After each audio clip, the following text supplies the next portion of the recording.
A security guard working the night shift once mentioned something strange that happened in an office building downtown.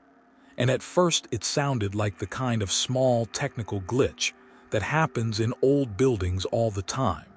A camera misreading motion or an elevator pausing between floors.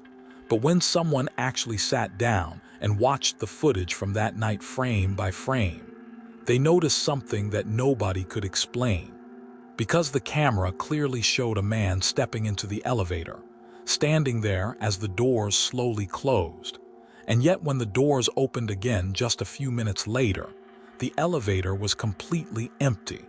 And according to the building's control system, the elevator had never moved even a single inch. Before we start, please subscribe if you haven't already. The building itself was not especially old, just a 20-year-old office tower sitting along a quiet business street where most companies closed by early evening, leaving the upper floors dark and silent overnight except for cleaning crews and the occasional security patrol. During the daytime, the place was busy with accountants, consultants, and software employees. But once night settled and the hallways turned still and hollow, the only real movement coming from the elevators gliding slowly up and down the central shaft.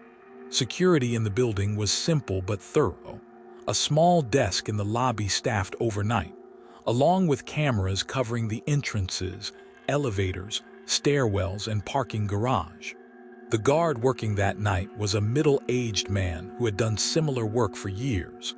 Someone calm and patient who mostly spent his time watching monitors and making quiet rounds through empty floors. That particular night had been uneventful for hours.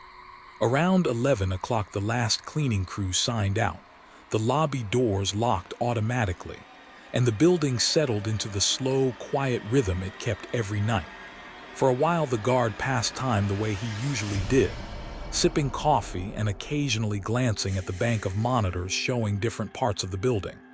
Most screens barely changed: empty hallways, silent staircases, dim office spaces with rows of dark desks. Then a little after 11:30, movement appeared on one of the cameras pointed toward the main elevator. The front doors of the building slid open briefly, and a man stepped inside. At first, nothing about him seemed unusual. He looked like someone who might have left the building earlier and returned to grab something forgotten, or maybe an employee who worked late hours. He wore a dark jacket and carried nothing in his hands, and he walked calmly through the lobby without stopping at the security desk. The guard assumed the man had already signed in earlier or had keycard access, so he did not immediately question it. The man pressed the elevator button and waited. The camera angle showed him from the side as he stood there quietly, shoulders slightly hunched, hands resting in his pockets while the elevator slowly descended from one of the upper floors. After a moment, the elevator doors slid open. The man stepped inside. The doors closed, and then something very small happened that the guard did not notice at first. The elevator indicator on the wall did not change. Normally, the small digital display above the door would show the floor number climbing or dropping as the elevator moved. But that night, the number stayed exactly where it was. The guard did not notice this detail until several minutes later. At first, he simply assumed the elevator had carried the man up to whatever floor he needed. But when he glanced back at the monitor again, something seemed slightly off. The elevator indicator still displayed the lobby floor. The guard frowned and leaned closer to the screen.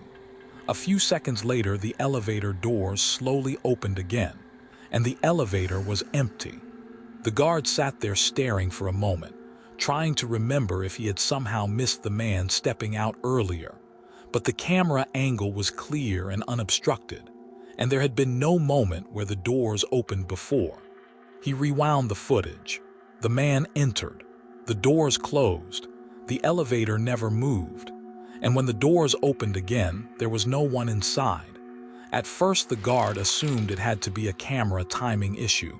Maybe the recording had skipped a few seconds or glitched in some way. but the timestamp showed continuous recording. Nothing had been skipped. To make sure the man had not somehow stepped out quickly and moved off camera, the guard pulled up the other hallway cameras. There was no sign of him anywhere. The guard felt a strange, tight feeling in his chest then, the kind of quiet uneasiness that appears when something does not fit into normal logic. He left the desk and walked over to the elevator himself. The doors were open and the interior lights glowed softly, completely normal. He stepped inside. Everything looked ordinary. The elevator buttons worked, the emergency panel was closed, and there was nowhere a person could possibly hide. Still, the guard rode the elevator up and down a few floors just to see if something mechanical might be wrong. The system behaved perfectly. After returning to the lobby, he watched the footage again, this time slowing it down frame by frame. The man clearly entered the elevator. The man clearly remained there as the doors shut. But after that moment, the camera inside the elevator showed something strange. Not a glitch exactly, but a subtle change. For the first 10 seconds after the doors closed, the man stood still facing forward. Then the recording showed something that made the guard lean closer to the screen. The man slowly turned his head toward the elevator's corner camera. Not quickly, not like someone noticing it suddenly, but slowly, almost thoughtfully. And then he smiled. It was not a big grin or anything exaggerated, just a quiet, small smile, like someone amused by a private thought. Then the lights inside the elevator flickered very slightly, only once. And when the lights stabilized again, the man was gone. There was no jump in the footage, no distortion. He simply was not there anymore. The guard felt uneasy enough that he reported the incident to the building manager the next morning.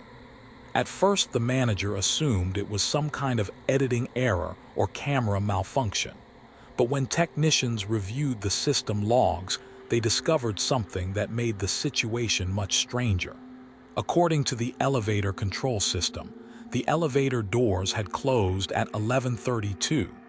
Then the system recorded that the elevator remained stationary for 2 minutes and 40 seconds. Then the doors opened again. The elevator had never received a floor command, which meant the man inside had never pressed a button. This seemed strange on its own, but what really unsettled the technicians was the building entry log. The front door system recorded every keycard swipe used to enter the building after hours. There was no record of anyone entering at 11:30. The door had opened briefly, but no keycard had been used. The camera footage clearly showed the man walking in, but the access system insisted that no one had unlocked the door. At that point, the building management began trying to identify the man from the footage. They sent the image around to companies renting office space in the building. No one recognized him. Weeks passed without any explanation. Eventually, the footage reached a man who worked for one of the financial firms on the 9th floor, and when he saw the video, he immediately felt a strange chill run through him. He said the man looked extremely familiar, but not from work, from a news article. Nearly 8 years earlier, a man had died inside that same building during a late-night maintenance job. He had been repairing a malfunction in the elevator system when something went wrong, and the elevator suddenly dropped several floors before the safety brakes caught it. The technician had been standing partially inside the elevator shaft when it happened. The accident killed him instantly. At the time, the death had been ruled a tragic mechanical failure. The technician's name appeared in the article.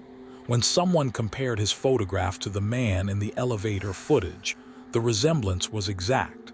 Same face, same features, even the same dark jacket style he had been wearing the night he died.